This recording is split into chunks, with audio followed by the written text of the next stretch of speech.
When did you discover your mother had been drugging you? I'm staring at the orange prescription bottle in my shaking hands, reading my mother's name on the label for the third time. Lorazepam, 1 milligram tablets. Prescribed 6 months ago. The bottle that should be full is nearly empty. I've never seen my mother take anti-anxiety medication. Not once. The bedroom feels like it's spinning around me as I sink onto her perfectly made bed, clutching the bottle. I found it 20 minutes ago while looking for batteries in her nightstand drawer, buried beneath old receipts and expired coupons like some dirty secret. My chest feels tight, and there's this awful buzzing in my ears that won't stop. 3 more bottles are lined up on the comforter beside me now, all with her name, all nearly empty. The dates go back over 3 years. 3 years of prescriptions for medication she's never taken in front of me, never mentioned, never left sitting on the kitchen counter like normal people do. My phone buzzes. A text from Mom, made your favorite lasagna for dinner. Home by 6. Love you, sweetheart, red heart. My stomach lurches. The lasagna. The one she's made every Tuesday for the past 8 months, always insisting I eat while it's hot, always hovering nearby with that satisfied smile when I clean my plate.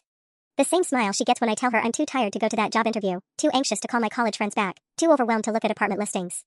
You're just going through a rough patch, honey, she always says, stroking my hair like I'm still 12 instead of 24. Good thing you have me to take care of you. I think about how foggy I've felt lately. How hard it's been to concentrate on anything. How I keep meaning to update my resume, keep meaning to call back that marketing firm that seemed interested in hiring me, but somehow never finding the energy or motivation. I graduated summa cum laude from state with a communications degree 2 years ago, had 3 solid job offers lined up, and then nothing. Just this weird haze that settled over everything, making every task feel impossible. The prescription dates line up perfectly with when it all started. Right after I told Mom I was planning to move to Chicago for that entry-level position at Morrison & Associates. Right after our biggest fight ever, when she cried and said I was abandoning her just like Dad did. My hands won't stop shaking as I Google the medication.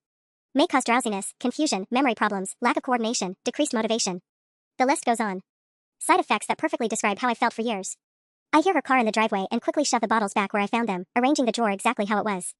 My heart is pounding so hard I can feel it in my throat. Sarah. I'm home. Her voice drifts up the stairs, cheerful and loving like always. I splash cold water on my face in her bathroom and force myself to walk downstairs normally. She's in the kitchen, pulling the lasagna from the oven, still wearing her scrubs from the medical office where she works. Where she has access to prescription pads and doctors who trust her. Perfect timing, she says, beaming at me. Sit down, sweetheart. I'll make you a plate.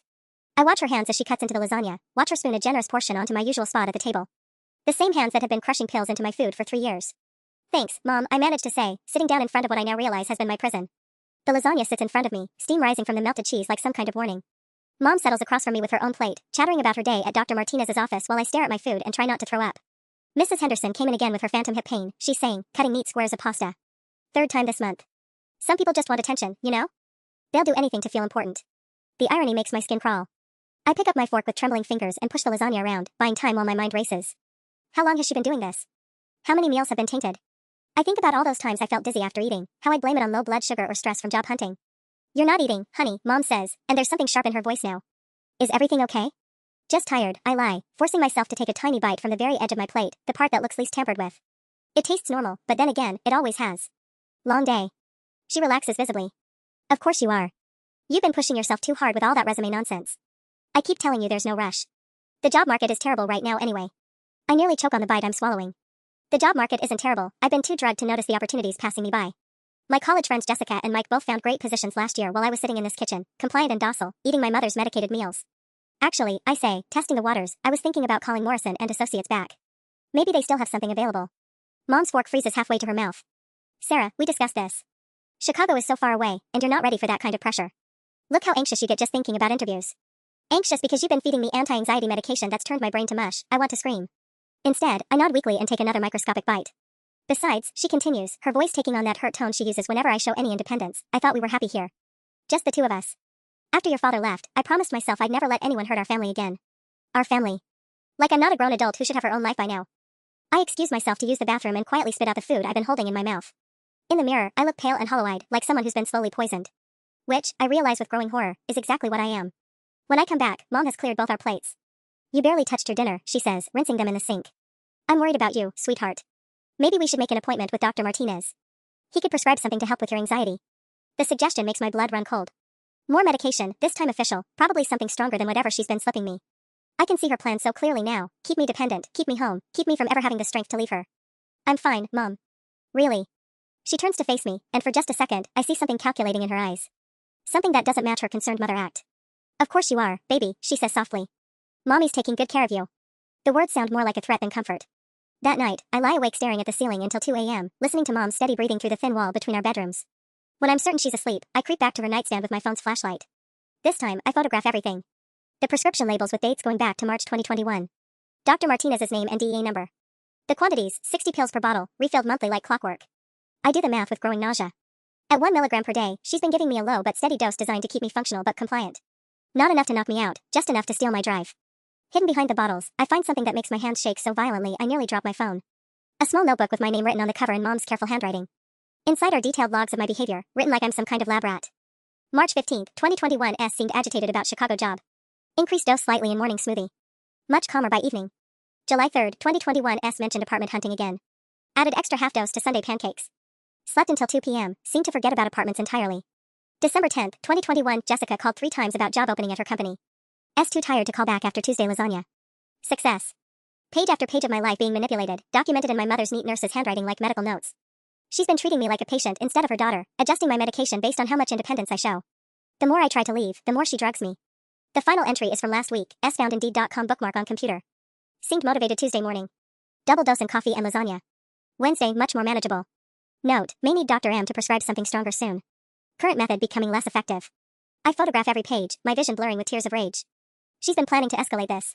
To get me officially diagnosed with something so she can legally drug me even more. Back in my room, I Google Dr. Martinez's practice. The reviews mention how he really listens to his nurse's input about patient care and trusts his experienced staff completely. Mom's worked there for 8 years. She probably has access to his prescription pad, his DEA number, everything she'd need to forge prescriptions. No wonder she was so confident suggesting I see him. I spend the rest of the night researching. Secretly drugging someone is assault, possibly even attempted kidnapping if it can be proven she was trying to prevent me from leaving. In California, it's a felony that could mean prison time. But I need more than photos of pill bottles. I need her confession. By morning, I have a plan. Good morning, sweetheart, Mom chirps when I stumble downstairs at 8 a.m., genuinely exhausted now. I made your favorite blueberry pancakes. The pancakes sit on my plate, probably loaded with enough lorazepam to keep me docile through another day of missed opportunities. My phone is recording in my pocket, hidden by my oversized sweatshirt. Mom, I need to tell you something, I say, sitting down but not touching the food. I've been feeling really weird lately. Like, confused and tired all the time. Do you think someone could be putting something in my food? Her face goes perfectly still. What a strange thing to say, Sarah. Why would you think that? I don't know. I just feel like I'm not myself anymore. Like someone's controlling my thoughts. I watch her carefully. Have you ever heard of people drugging family members? Like, to keep them from leaving? Mom's laugh sounds forced. Honey, you're being paranoid. That only happens in movies.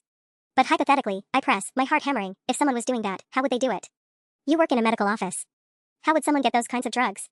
The silence stretches between us like a taut wire.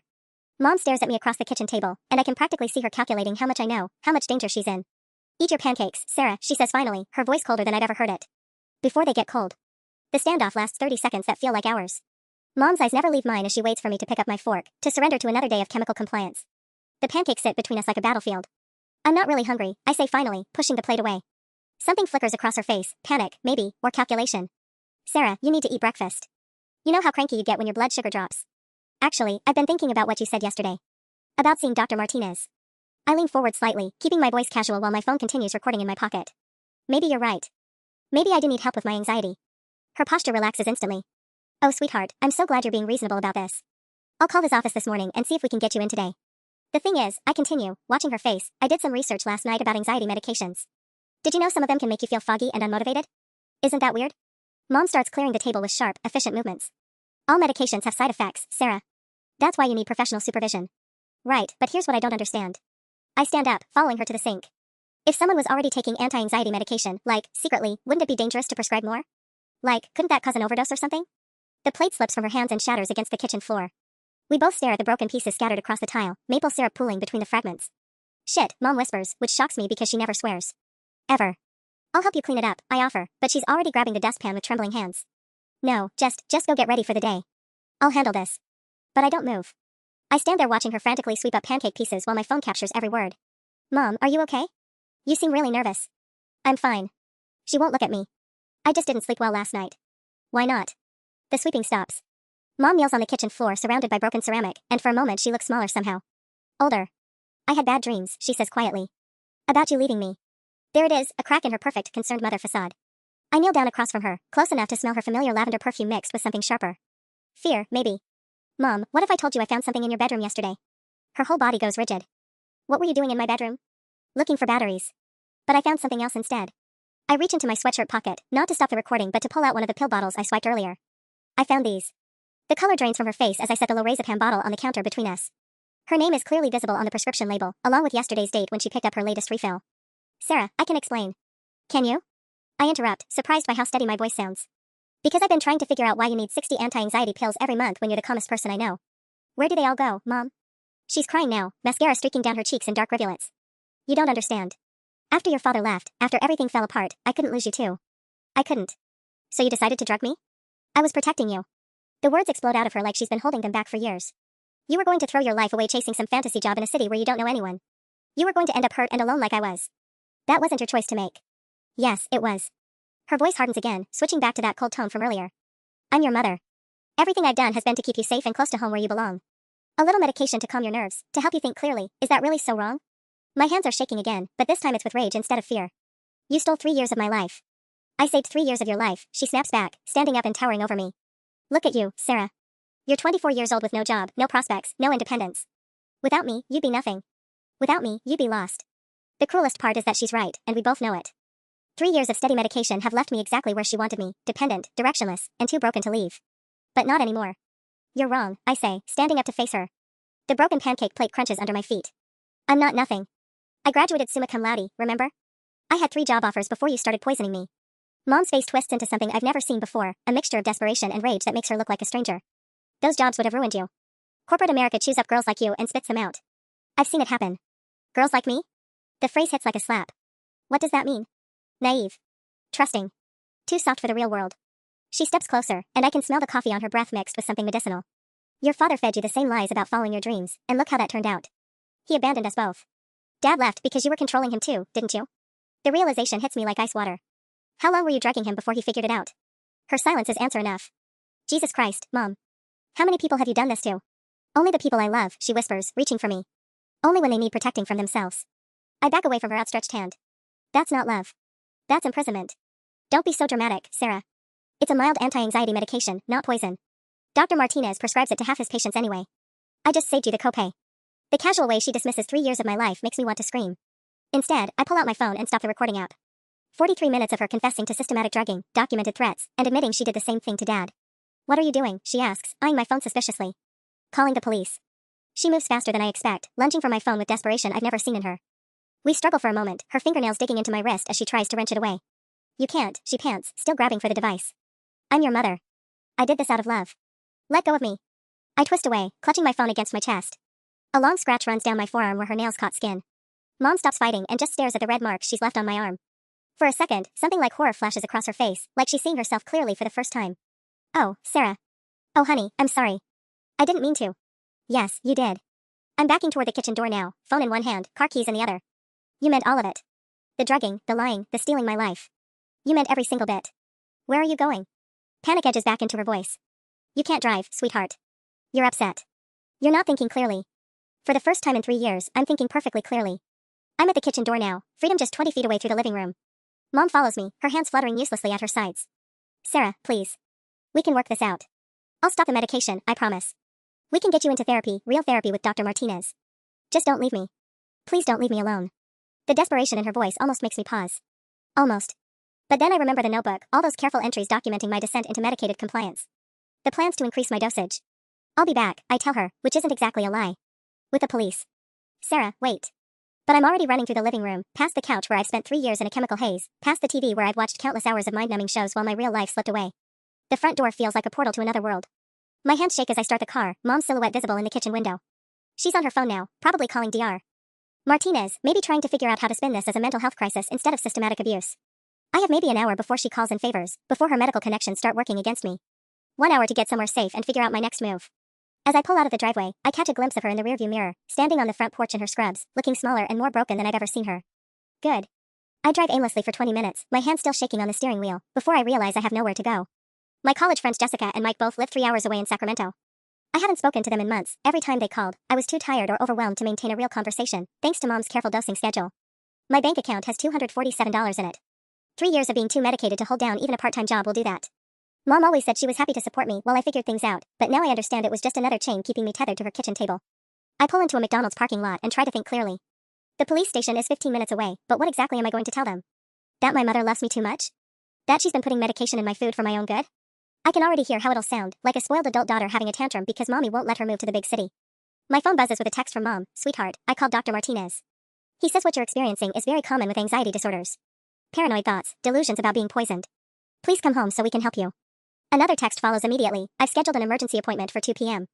Dr. Martinez is very concerned about your mental state. My blood runs cold. She's already spinning this as a psychiatric emergency. In 3 hours, she'll have me in DR. Martinez's office, probably with some story about how I've been having a breakdown, imagining things, desperately needing immediate intervention. How convenient that she works there and has access to my medical history, a history she's been carefully crafting in that notebook for 3 years. I Google Dr. Martinez's practice reviews again, scrolling frantically through patient comments. Very trusting of his nursing staff. Really relies on his nurses' assessments. Sometimes feels like the nurse is making all the decisions.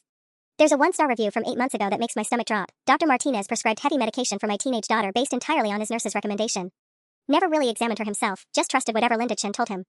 My daughter was over-medicated for months before we got a second opinion. Linda Chen. Mom's full name. I scrolled through more reviews with growing horror. 3 separate mentions of patients being prescribed medication based on Nurse Linda's thorough assessments. One parent complaining that their son was put on anxiety medication after Linda reported concerning behavior during check-ins. She's been doing this to other people. Not just me, not just Dad. Other families, other kids whose lives she decided needed managing. My phone rings, Mom calling. I let it go to voicemail, then immediately play the message back. Sarah, honey, I know you're scared and confused right now. That's normal when you stop taking medication suddenly. Dr. Martinez explained that going off anti-anxiety drugs cold turkey can cause paranoid delusions and erratic behavior. You might think people are plotting against you or trying to hurt you, but that's just your brain chemistry rebalancing. Come home and we'll get through this together. The message is genius in its manipulation. If I go to the police claiming my mother has been drugging me, and they talk to her, she'll play this voicemail. Evidence that I'm having a psychiatric crisis, that I've been on legitimate medication and stopped taking it against medical advice. But she made one mistake. She said stop taking medication suddenly, implying I was knowingly taking something prescribed for me. The pill bottles in her nightstand have her name on them, not mine. If I can get to the police station with those photos before she has time to create fake prescriptions with my name on them, the timeline won't match her story. I'm about to start driving when another text comes through, this one from a number I don't recognize. Sarah, this is Jessica. Your mom called me worried sick. She says you're having some kind of breakdown and made up a story about being poisoned. She asked me to call you. Are you okay? My heart sinks. Mom's already reaching out to my friends, planting seeds of doubt about my mental state. By the time I try to tell anyone the truth, they'll have already heard her version, the concerned mother dealing with her daughter's psychological crisis. Another text from Jessica, she said you've been struggling with anxiety and paranoia for months. Why didn't you tell me you were having such a hard time? I'm driving down from Sacramento right now. I stare at the message, realizing how perfectly Mom has outmaneuvered me. Even if I tell Jessica everything, show her the photos and recordings, what's more believable, that a loving nurse slowly poisoned her own daughter for 3 years, or that someone struggling with mental health issues has constructed an elaborate conspiracy theory? The McDonald's parking lot suddenly feels exposed, like Mom could drive by any moment and spot my car. I need to move, but I also need help from someone who doesn't already think I'm having a breakdown. That's when I remember Dad. I haven't spoken to my father in 2 years. After he left when I was 22, our relationship dwindled to awkward birthday calls and Christmas cards with generic messages. Mom always said he abandoned us, that he couldn't handle the responsibility of a real family. But now, sitting in this McDonald's parking lot with my hands shaking around my phone, I'm wondering if he was actually escaping. His number is still in my contacts under Dad Portland. He moved to Oregon right after the divorce, claiming he needed a fresh start. At the time, I thought he was selfish for leaving me alone with Mom during my last semester of college. Now I'm wondering if he tried to take me with him. The phone rings 4 times before his familiar voice answers, cautious and surprised. Sarah? Is everything okay? Dad, I need to ask you something, and I need you to tell me the truth. My voice comes out steadier than I expected. When you lived with us, did Mom ever put anything in your food? Like medication? The silence stretches so long I think the call dropped. Dad? Where are you right now? His voice has changed completely, urgent and alert. Are you somewhere safe? I look around the parking lot, suddenly paranoid that Mom's car could appear at any moment. I'm not at home. Dad, did she drug you too? Jesus Christ. I hear him moving around, what sounds like keys jingling. Sarah, listen to me very carefully. Do not go back to that house. Do not eat anything she gives you. Do not let her take you to see Dr. Martinez. The specificity of that last warning sends chills down my spine. How do you know about Dr. Martinez? Because she tried to have me committed through him 3 weeks before I filed for divorce. Told him I was having psychotic episodes, that I was paranoid and delusional. Martinez almost signed the papers for a 72-hour psychiatric hold based entirely on her word. My stomach drops. What stopped him? I secretly recorded her confessing, just like you probably just did. I can hear it in your voice, Sarah. You know what she's been doing to you. The relief of being believed, of not being crazy, nearly makes me cry right there in my car. She's been drugging my food for 3 years, Dad.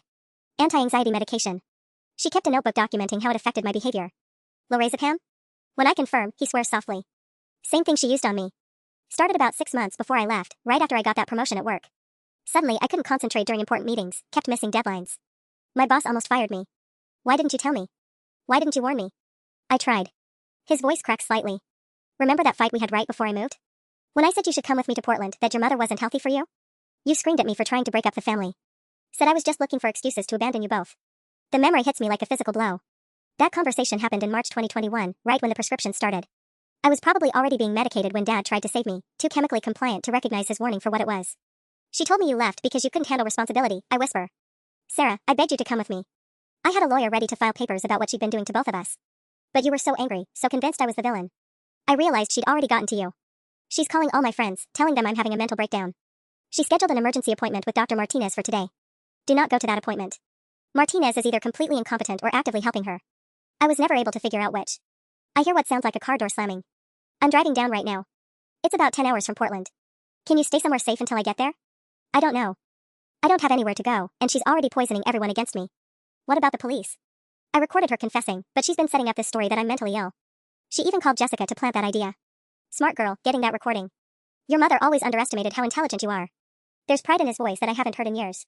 Listen, I still have my recording from when she did this to me. Between both of our evidence, we can prove this is a pattern of behavior, not a one-time thing. For the first time since finding those pill bottles, I feel like I might actually have a chance. Dad, there's something else. I think she's been doing this to other people too. Patients at Dr. Martinez's office. The line goes quiet except for road noise. When he speaks again, his voice is grim. That makes sense. She always talked about patients like they were children who needed guidance. I thought she was just being caring, but she was playing God with their lives too. Sarah, you need to get somewhere public and stay there until I arrive. Somewhere with security cameras, lots of people around. Your mother is going to escalate this when she realizes you're not coming home. As if summoned by his words, my phone buzzes with another text from Mom. Dr. Martinez is very worried about you. He's prepared to initiate emergency protocols if you don't come involuntarily. Please don't make us take legal action to protect you. I read the message to Dad, and his response is immediate and fierce. She's threatening involuntary commitment. Sarah, you need to get to that police station right now. The police station lobby smells like disinfectant and burnt coffee. I've been sitting in these plastic chairs for 20 minutes, clutching my phone with Dad still on the line, waiting for Detective Rivera to finish with whatever domestic dispute is happening behind the frosted glass doors. She's not answering her phone anymore, I whisper to Dad, checking Mom's contact for the 5th time. That's not like her. That's because she's busy, Dad says grimly. Probably calling in every favor she has at the medical center, maybe even contacting social services. Your mother doesn't panic, Sarah. She strategizes. The desk sergeant looks up from his paperwork. Miss Chen? Detective Rivera can see you now. Detective Rivera turns out to be a tired-looking woman in her 40s with graying hair and kind eyes. Her office is cramped, filled with case files and a wilting plant that's seen better days. I understand you want to file a complaint against your mother, she says, settling behind her desk with a notepad. Something about medication? I pull out my phone and start from the beginning, finding the pill bottles, the notebook with my behavioral logs, the recording of Mom's confession. Detective Rivera listens without interrupting, occasionally making notes, her expression neutral and professional. These are serious allegations, she says when I finish. Administering medication without consent is assault in California. If we can prove intent to confine or control, it could be kidnapping charges as well. Relief floods through me. She's taking this seriously. However, Rivera continues, and my stomach drops. I have to tell you that we received a call about you approximately 30 minutes ago. My blood turns to ice. From who? Dr. Martinez's office. They filed a welfare check request, stating that a patient had stopped taking prescribed medication and was experiencing paranoid delusions. The caller specifically mentioned that you might come to the police claiming to have been poisoned. The room tilts sideways. Mom didn't just call Dr. Martinez, she had him call the police first, establishing her narrative before I could tell mine. But I have proof, I say desperately, holding up my phone. I have recordings, photographs of the prescription bottles with her name on them, not mine. The dates match everything I'm telling you. I'd like to review that evidence, Rivera says carefully. But I also need to ask, are you currently under any kind of psychiatric care? No, because I was never actually mentally ill. I was being drugged without my knowledge. Rivera makes another note. The medical office indicated you have a history of anxiety and depression, that you've been struggling to maintain employment or independent living for several years. Because she was medicating me. My voice cracks with frustration. Every time I tried to get a job or move out, she increased the dosage. It's all documented in her notebook. I'd like to see that notebook. It's at her house. In her bedroom nightstand. I realize how this sounds as soon as I say it. I was looking for batteries. Detective Rivera's pen hovers over her notepad. So you were searching through your mother's private belongings? The question lands like a trap. In the eyes of the law, I was snooping through someone else's property when I found evidence of my own systematic poisoning. My phone buzzes with a text from Jessica, just talked to your mom again. She's really scared, Sarah. She says you broke into her bedroom and stole her prescription medication? She found pills missing from her bottles. Are you using? I show the text to Rivera, whose expression shifts subtly. Your friend seems to think you may have taken your mother's medication. Is that accurate? I took one bottle as evidence, I admit, pulling it from my pocket. But only because I needed proof of what she was doing to me. Rivera examines the bottle, noting Mom's name on the prescription label. This appears to be legitimately prescribed medication for Linda Chin. Taking someone else's prescription drugs is illegal, even if they're family members. The irony is suffocating. I'm being treated like a criminal for stealing the drugs that were being used to poison me. Detective, please listen to the recording, I beg, pulling up the audio file. She confesses to everything. She admits to drugging me for 3 years, keeping detailed logs of my behavior, even doing the same thing to my father. Rivera accepts my phone and listens to several minutes of the recording, her expression unreadable. When Mom's voice comes through clearly saying I was protecting you and a little medication to calm your nerves, Rivera pauses the playback. This is concerning, she admits. But I have to point out that the conversation sounds somewhat leading. Like you were trying to get her to say specific things. Because I needed her confession. I understand. But defense attorneys would argue this was entrapment, that you manipulated a distraught mother into saying incriminating things. Rivera hands my phone back. There's also the issue of timing. What do you mean? Dr. Martinez's office called us 45 minutes ago. They provided documentation showing that Linda Chen has been legitimately prescribed lorazepam for her own anxiety, but that she's been concerned about you potentially stealing and misusing her medication for several weeks. The floor drops out from under me. That's impossible. They faxed over her recent office visits. According to these records, your mother reported missing pills from her prescription bottles 3 separate times over the past month. She expressed concern that you might be struggling with substance abuse but didn't want to involve law enforcement until she could get you proper help. I stare at the faxed papers Rivera shows me, seeing Dr. Martinez's letterhead and what looks like legitimate medical documentation. The dates, the detailed notes about missing medication, Mom's supposed concerns about my erratic behavior and possible drug-seeking activity. It's all fake. It has to be. But it looks completely official. She made all of this up, I whisper. She works at that office. She has access to everything. Rivera nods sympathetically. That's certainly possible. But from a legal standpoint, we have a licensed medical professional with documented concerns about a family member's potential drug abuse versus allegations of systematic poisoning that would require us to believe a respected nurse has been committing felonies for years. My phone rings, Dad calling back. Detective, can I put my father on speaker? He went through the same thing with her. He has recordings too. Rivera agrees, and Dad's voice fills the small office as he explains his own experience with Mom's drugging, the attempted psychiatric commitment, his recordings from 2 years ago. But when Rivera asks about his evidence, Dad's response crushes my remaining hope. I had everything on my old laptop, but it was destroyed in a flood last year. I lost all my files. After Dad hangs up, Rivera leans back in her chair, studying me with a mixture of sympathy and professional caution. Miss Chen, here's what I'm going to do. I'm going to file a report documenting your allegations. We'll investigate by interviewing your mother, examining the prescription records more closely, and reviewing your evidence. But I have to advise you that based on what Dr. Martinez's office has provided, there's a strong possibility your mother could file countercharges for theft of prescription medication. So she wins? The words come out broken and defeated. She poisons me for 3 years, and she wins? She doesn't win. But these cases are complicated when they involve family members and mental health allegations. The best thing you can do right now is stay somewhere safe while we investigate, and consider getting an independent medical evaluation to document any medication in your system. As I leave the police station, my phone explodes with messages. Jessica saying she's an hour away and really worried about me. 2 texts from numbers I don't recognize, claiming to be concerned family friends. And one from Mom, sweetheart, the police called. I know you're scared, but stealing my medication isn't the answer. Come home and let's get you the help you need. The parking lot feels like a trap. I'm sitting in my car outside the police station, staring at my phone screen in disbelief. 3 more messages have come in while I was talking to Detective Rivera, all from people I haven't heard from in months. Sarah, this is your Aunt Michelle. Your mom called me crying. She's so worried about you, honey. Please call me back. Hi Sarah, it's Mrs. Patterson from next door. Your mother asked me to reach out. We're all concerned about your well-being. Sarah, this is Tom from your mom's book club. Linda is beside herself with worry. Whatever's going on, we're here to help. She's mobilizing an entire network of people, painting herself as the devastated mother dealing with her daughter's mental breakdown. By the time anyone hears my side of the story, they'll already be convinced I'm delusional. My hands shake as I dial Dad's number. They don't believe me. I tell him before he can even say hello. Mom got to the police first. She created fake medical records making it look like I'd been stealing her pills for weeks. That's exactly what she did to me, Dad says, his voice tight with anger. She spent months setting up the narrative that I was paranoid and unstable. By the time I tried to get help, everyone already thought I was having a breakdown. How did you get away from her? I had to disappear in the middle of the night. Left everything behind, my job, most of my belongings, even my relationship with you. It was the only way to escape before she had me committed. His voice cracks slightly. I've regretted leaving you with her every single day since. A tap on my passenger window makes me jump. Jessica stands outside my car, her face creased with worry. She must have driven like a maniac to get here from Sacramento in under 2 hours. Dad, Jessica's here, I whisper into the phone. Be careful what you tell her. Your mother's probably been feeding her information for hours. I roll down the window, and Jessica immediately pulls me into a fierce hug that smells like her familiar vanilla perfume mixed with stress sweat. Oh my God, Sarah, your mom is so worried. She says you think someone's been poisoning you? Jessica's voice is gentle, but I can hear the skepticism underneath. Honey, when's the last time you saw a therapist? You've seemed so distant lately. There it is. Mom's narrative already taking root. My best friend since sophomore year of college, someone who knows me better than almost anyone, is looking at me like I'm fragile. Breakable. Jess, I need you to listen to me very carefully, I say, pulling back from her embrace. My mother has been putting anti-anxiety medication in my food for over 3 years. That's why I've seemed distant. That's why I couldn't get it together to find a job or move out. Jessica's expression shifts from concern to something that looks uncomfortably like pity. Sarah, that sounds really scary to believe. Have you been under a lot of stress lately? I have proof. I pull out my phone, but Jessica gently pushes it away. Your mom showed me some texts you sent her this morning. Really angry, paranoid stuff about her trying to control your mind. She's scared you might hurt yourself. My blood runs cold. What texts? I never sent her any paranoid texts. She showed me screenshots. You were talking about people watching you, about feeling like your thoughts weren't your own. Jessica's eyes fill with tears. Sweetie, those are classic signs of a psychological crisis. Your mom just wants to help you. The manipulation is breathtaking.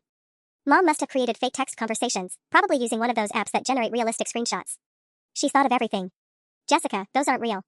She made those up too. Sarah, stop. Jessica's voice is firmer now. Listen to yourself. You're claiming your mother, who loves you more than anything, has been secretly drugging you for years and is now framing you with fake text messages. Doesn't that sound a little? She doesn't finish the sentence, but I can see it in her eyes. Crazy. It sounds crazy. I recorded her confessing. I tried desperately. She admitted everything. Your mom mentioned that too. She says you've been trying to trick her into saying things that sound incriminating, taking her words out of context. Jessica reaches for my hands. She played me part of a recording where you were basically interrogating her about hypothetical drug scenarios. It sounded like you were coaching her responses. The trap closes around me with perfect precision. Every piece of evidence I gathered, every proof I thought I had, has been recontextualized as symptoms of mental illness. The recordings become evidence of my paranoia. The stolen pill bottle becomes proof of substance abuse. Even my father's testimony gets dismissed as the ramblings of a bitter ex-husband. She's going to win, isn't she? I whisper, more to myself than to Jessica. No one's winning or losing here, honey. Your mom just wants you to come home so Dr. Martinez can help you figure out what's really going on. Dr. Martinez. The appointment that's probably still scheduled for this afternoon, where mom will have me declared mentally incompetent and put on legitimate, court-ordered medication that will make the last 3 years look like a practice run. The realization hits me like ice water. I have maybe 2 hours before that appointment with Dr. Martinez. 2 hours before mom's fake medical records become real ones, before her manufactured crisis becomes my legal reality. Jessica, I need you to do something for me, I say, grabbing her shoulders. I need you to call Morrison and Associates in Chicago. Ask them if they remember Sarah Chan, if I really had a job offer there in 2021. Sarah, what does that have to do with? Please. Just humor my delusion for 5 minutes. My voice cracks with desperation. If I'm making all this up, if I've been mentally ill this whole time, then I would never have been functional enough to interview for corporate jobs, right? Jessica hesitates, then pulls out her phone. I watch her face as she speaks to someone at Morrison and Associates, explaining that she's calling on behalf of a friend who interviewed there a few years ago. The conversation lasts 3 minutes that feel like hours. When she hangs up, her expression has changed completely. They remember you, she says slowly. The hiring manager said you were one of their strongest candidates in 2021. Professional, articulate, impressive academic record. She said they held the position open for almost 2 months waiting for you to accept, but you never returned their calls. Because I was too drugged to function by then. I can see doubt creeping into Jessica's eyes for the first time. What else did she say? She said. Jessica looks down at her phone, reading notes she scribbled. She said it was unusual because you seemed so enthusiastic during the interview process, but then you completely disappeared. They tried calling multiple times but only ever reached your mother, who said you decided to pursue other opportunities. The lie is so brazen, so perfectly calculated, that even Jessica can see it now. Mom intercepted those calls, turned down my dream job while I sat in her kitchen too medicated to realize what I was losing. There's more, I tell her, pulling up the photos of Mom's notebook on my phone. Look at the dates, Jess. March 15th, 2021, that's exactly when Morrison and Associates said I stopped responding to them. Jessica scrolls through the behavioral logs, her face growing paler with each entry. Jesus, Sarah. She wrote down everything. Your sleep patterns, your mood changes, even what you ate. She stops at one entry, reading aloud, June 2nd S mentioned calling Jessica about job hunting. Double dose in morning coffee. Afternoon, much more compliant, forgot about job search entirely. June 2nd, Jessica whispers. That was right after I got hired at my firm. I called you so excited, wanted to celebrate, but you said you were too tired to talk. You sounded different. Flat. Because she just poisoned my coffee. Jessica's hands are shaking now as she continues reading. July 18th, Jessica called again about networking event. S seemed interested initially. Added medication to lunch smoothie and dinner pasta. Evening S declined event, said she wasn't ready for professional networking. I remember that day, Jessica says, her voice barely audible. You were supposed to come to that networking mixer with me. It could have changed everything for your career. But you called an hour before and said you weren't feeling up to it. Look at the next entry. July 19th, method successful. S slept until 1 p.m., no mention of career activities. Note, pasta delivery method most effective for evening doses. Jessica looks up at me with horror. She was experimenting on you. My phone buzzes with a call from an unknown number. When I answer, a professional female voice introduces herself as Dr. Martinez's receptionist. Miss Chen? We have you scheduled for an emergency evaluation at 2 p.m. today. Your mother has provided concerning documentation about your recent behavior, and Dr. Martinez wants to see you as soon as possible. I never made that appointment. Your mother made it on your behalf, as is standard protocol for psychiatric emergencies. We've also been in contact with the police regarding your welfare. Will you be arriving voluntarily, or do we need to arrange transport? The threat is clear. Come willingly or they'll send paramedics to collect me. I'll be there, I lie, then hang up. Jessica stares at me. You're not actually going to that appointment, are you? If I don't show up, they'll send emergency services to find me. Mom's probably already told them I'm suicidal or dangerous. I start the car, my mind racing. I need to disappear until Dad gets here, but I can't use credit cards or go anywhere she might think to look. Sarah, this is insane. Your own mother has been drugging you for years, and now she's trying to have you committed to cover it up. Now you believe me? The notebook convinced me. Nobody fakes that level of detailed documentation. Jessica buckles her seatbelt. Where are we going? We? You think I'm letting you handle this alone? After reading that psychotic diary your mother kept? Jessica's voice is fierce with protective anger. She stole 3 years of your life, Sarah. She sabotaged your career, your relationships, your entire future. We're going to stop her. For the first time in hours, I feel like I might actually have a chance. We're driving toward the state highway when Jessica's phone rings. She glances at the caller ID and frowns. It's my mom, she says. That's weird. She never calls during work hours. Don't answer it, I say immediately, but Jessica is already swiping to accept. Hey mom, what's, her face goes white as she listens. What? No, I'm with Sarah right now, she seems completely fine. Mom, slow down, what are you talking about? I can hear Jessica's mother's voice through the speaker, high-pitched and panicked, though I can't make out the words. Jessica pulls the phone away from her ear and stares at me with growing alarm. My mom says your mother called her 20 minutes ago. She told her you attacked her this morning, that you threw a plate at her and threatened to kill yourself if anyone tried to stop you from leaving. The fabrication is so outrageous, so perfectly crafted to make me sound dangerous, that I actually laugh. Jessica, you were literally listening to me talk to the police detective an hour ago. Did I sound like someone who had just attacked their mother? Mom, that's not, no, Sarah didn't attack anyone. Jessica's voice is getting sharper. Mom, listen to me. Linda Chan has been drugging Sarah for 3 years. I've seen the evidence. I can hear Jessica's mother's voice getting louder, more insistent. Jessica holds the phone away from her ear again. She says your mother is at the hospital right now getting treated for injuries. She has pictures of bruises on her arms and a cut on her face. Jessica's eyes search mine desperately. Sarah, please tell me you didn't. I never touched her, I say firmly. The only physical contact we had was when she tried to grab my phone. She scratched me, not the other way around. I pull up my sleeve to show Jessica the long red marks Mom's fingernails left on my forearm. But even as I'm showing her the evidence, I realize how easily those scratches could be explained away as defensive wounds if Mom is claiming I attacked her.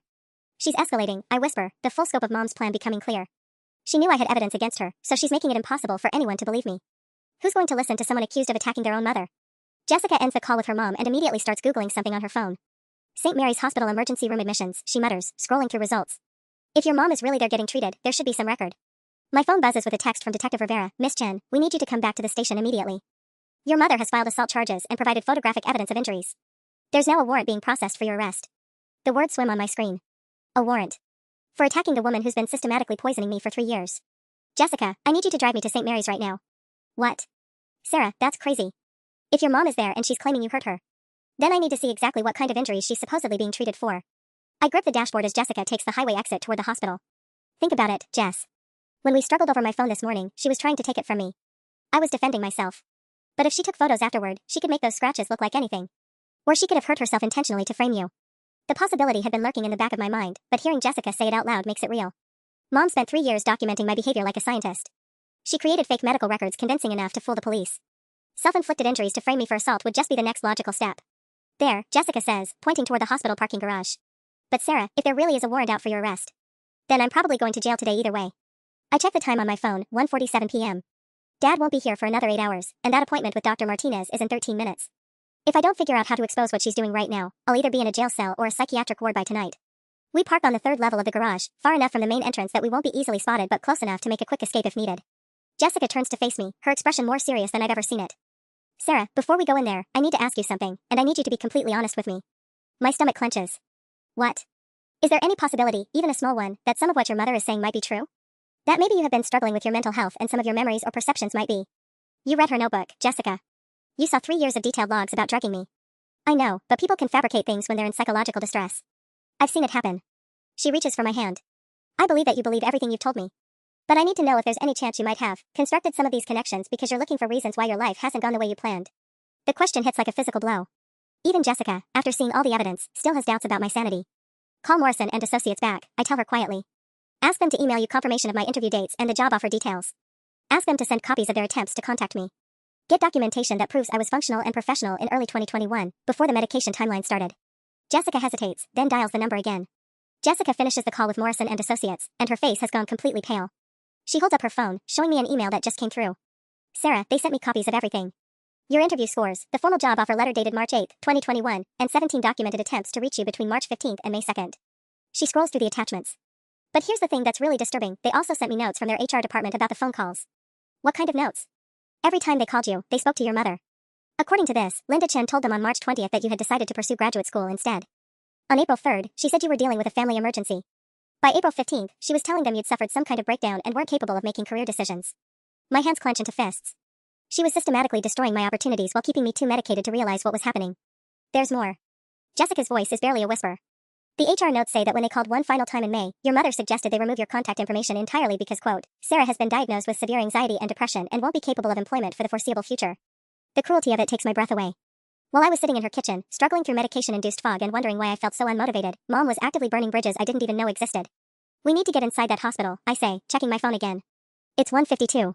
If Mom really is in there getting treated for fake injuries, I need to see what story she's telling the medical staff. We take the elevator down to the main floor, Jessica wearing sunglasses and me in her spare baseball cap pulled low. The emergency room waiting area is crowded enough that we can blend in, at least temporarily. Excuse me, Jessica approaches the registration desk with practiced confidence. I'm looking for my aunt, Linda Chen. She was brought in earlier for some kind of accident? The receptionist types something into her computer. Room 7, but she's with a doctor right now giving her statement to the police officer. Police officer. My blood turns to ice. Statement about what? Jessica asks innocently. Domestic violence case. Poor woman was attacked by her own daughter, if you can believe that. The receptionist shakes her head sympathetically. Such a shame when families fall apart like that. We find seats in the waiting area with a clear view of room 7. Through the partially open door, I can see Mom sitting on an examination table, talking animatedly to someone in a police uniform.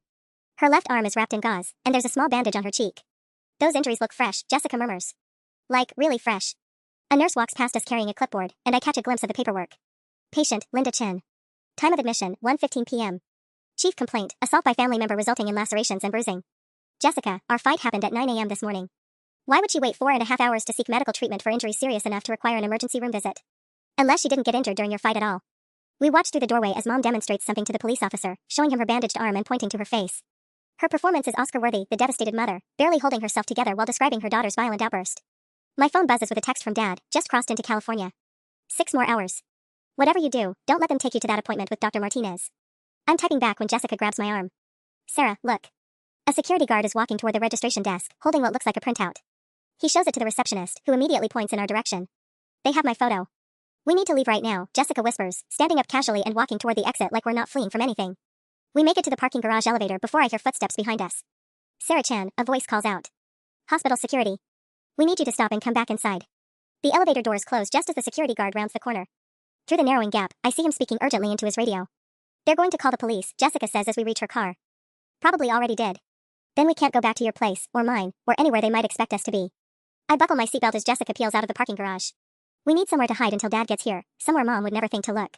I have an idea, Jessica says, taking a sharp right turn toward the industrial district. My ex-boyfriend Danny works at that storage facility on Warehouse Boulevard. He owes me a favor, and there are dozens of empty units where we could wait this out. As we drive away from the hospital, I catch sight of 2 police cars turning into the emergency room parking lot, their lights flashing. The trap is closing, but for the first time today, I'm one step ahead of it. The storage facility looks like something out of a horror movie, rows of identical metal units stretching into the distance, most of them locked up tight against whatever secrets people can't keep at home. Danny meets us at the gate, his coveralls stained with motor oil and his expression skeptical. You want me to let you hide in an empty unit? Jess, what kind of trouble are you in? The kind where my best friend's mother has been drugging her for 3 years and is now trying to have her committed to cover it up, Jessica says without preamble. We need somewhere safe to wait for her father to drive down from Portland. Danny's eyebrows shoot up, but he doesn't ask for details. Unit 47B has been empty for 2 months. Owner stopped paying rent, but we haven't cleaned it out yet. There's an old couch and some boxes in there. He leads us to a unit in the back corner, away from the main office and security cameras. The metal door rolls up to reveal a cramped space filled with abandoned furniture and cardboard boxes labeled kitchen miscellaneous and Mom's photos. Someone's entire life, reduced to storage unit clutter.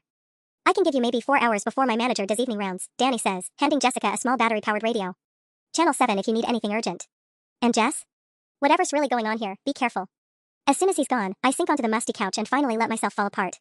The adrenaline that's been keeping me functional all day crashes, leaving me shaking and exhausted. She's going to win, I whisper, staring at the concrete floor. Even if Dad gets here, even if we prove everything, she's already convinced everyone that I'm dangerous. The police have my photo. There's a warrant out for my arrest. How do we come back from that? Jessica sits beside me, scrolling through her phone. Maybe we don't have to come back from it. Maybe we just have to prove she's lying about the assault. How? Timeline inconsistencies. You said your fight happened around 9 a.m., but she didn't check into the hospital until 1:15 p.m. What was she doing for 4.5 hours? Jessica pulls up her notes app. And think about this, if you really attacked her badly enough to require emergency room treatment, wouldn't she have called 911 immediately? I sit up straighter. She would have. Mom's not the type to just tough it out through serious injuries. When she cut her finger making dinner last year, she had me drive her to urgent care for 3 stitches. Exactly. So why wait until after you'd already gone to the police to suddenly need medical attention? Jessica's fingers fly across her phone screen. I'm Googling something. Sarah, look at this.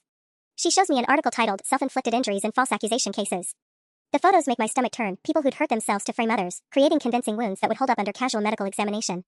The article says most self-inflicted injuries for false reports are created within hours of making the accusation, not during the alleged incident, Jessica reads. And they're usually located on areas the person can easily reach: arms, legs, face. My phone buzzes with another text from Detective Rivera. Miss Chen, you missed your appointment with Dr. Martinez. This will be noted in your psychiatric evaluation. We strongly advise you to turn yourself involuntarily. They're trying to make me sound non-compliant and unstable, I tell Jessica, showing her the message. Every hour I don't show up makes me look more guilty. Jessica stands up, pacing in the small space between boxes. Okay, here's what we're going to do. We're going to call Morrison and Associates back and ask them to email those HR notes directly to Detective Rivera. We're going to get timestamps on everything, when your mom called them, what she said, how it correlates with her medication logs. That's not enough to prove she assaulted herself. No, but it establishes a pattern of deception spanning 3 years. It shows she's capable of elaborate long-term manipulation. Jessica stops pacing. Sarah, what if we could prove she wasn't even injured when she left the house this morning? How? Security cameras. Your neighborhood has to have them doorbell cameras, traffic cameras, something that would show her leaving your house after your fight. If she looked fine at 9:30 a.m. but showed up at the hospital with injuries at 1:15 p.m. For the first time all day, hope flickers in my chest. The Martinez family across the street just installed one of those Ring doorbells last month.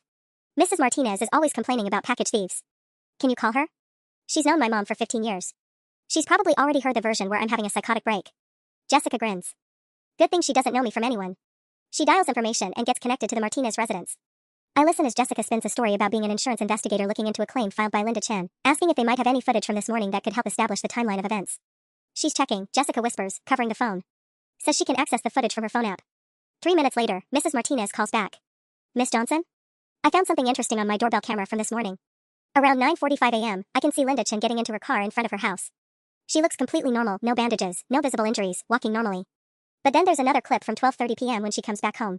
She's only inside for about 20 minutes before leaving again, and when she comes out the second time, well, she's got something wrapped around her arm and she's walking differently. Jessica catches my eye, grinning triumphantly. Mrs. Martinez, would you be willing to save those video clips and share them with the police if needed? Of course, dear. Anything to help with your investigation. When Jessica hangs up, I'm already dialing Detective Rivera's number. Detective, this is Sarah Chen. I have evidence that my mother's assault allegations are fabricated, and I'm ready to turn myself in. Detective Rivera agrees to meet us at the storage facility rather than having me come to the station, which feels like a small mercy. When she arrives with her partner Detective Kim, I can see the skepticism written all over their faces. 2 cops dealing with what they probably think is a mentally unstable woman hiding in a storage unit. Miss Chen, Rivera says carefully, you've been missing for over 6 hours. Dr. Martinez's office is very concerned, and your mother is beside herself with worry about your mental state. My mother is at St. Mary's Hospital right now, giving a statement about how I allegedly attacked her this morning, I reply, pulling out my phone. But I have video evidence that she wasn't injured when she left our house, and that she came back home this afternoon specifically to create those injuries. Detective Kim raises an eyebrow. You're claiming your mother hurt herself to frame you? I'm claiming my mother has been systematically drugging me for 3 years, documented it in a notebook like I was a lab experiment, and when I discovered her secret, she escalated to false accusations to discredit me. My voice is steadier than I expected. Mrs. Martinez across the street has doorbell camera footage showing my mother leaving our house uninjured at 9:45 a.m. and returning at 12:30 p.m. to create fake evidence. Jessica steps forward with her phone. Detective Rivera, I've also been in contact with Morrison and Associates in Chicago. They're emailing you documentation that proves Sarah was a highly functional job candidate in early 2021, and that Linda Chen systematically sabotaged her daughter's career opportunities by intercepting calls and lying to employers. Rivera exchanges a glance with her partner. We'll need to review all of this evidence carefully. But Miss Chen, the medical report from St. Mary's shows legitimate injuries consistent with an assault. Consistent with a self-inflicted assault designed to look convincing, I counter. Detective, my mother is a licensed nurse.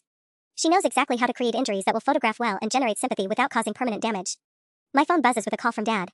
When I answer, his voice is tight with urgency. Sarah, where are you? I just got a call from Linda. She says the police found you hiding somewhere and that you're being arrested for assault. Dad, I'm talking to the detectives right now. Mom called you? 20 minutes ago, crying hysterically. She said you attacked her this morning and have been sending her threatening messages all day. She begged me not to drive down here because she thinks she might hurt me too. Dad's voice hardens. But here's the thing, sweetheart. She called me from her cell phone, and I could hear Dr. Martinez in the background coaching her on what to say. Detective Rivera perks up at this. Sir, this is Detective Rivera with the LAPD.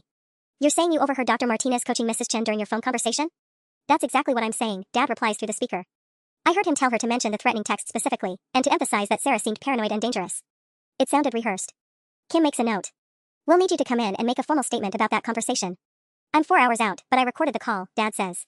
Linda didn't know I was recording, but given what she did to both Sarah and me, I've learned to document everything. The detectives exchange another look, this one more thoughtful than skeptical. Rivera pulls out her own phone. I'm going to call St. Mary's and request the exact timeline of Mrs. Chen's treatment today. If there are discrepancies between her story and the medical records, there will be, I say with growing confidence. Because she's been lying about everything for 3 years, and she's not going to stop now.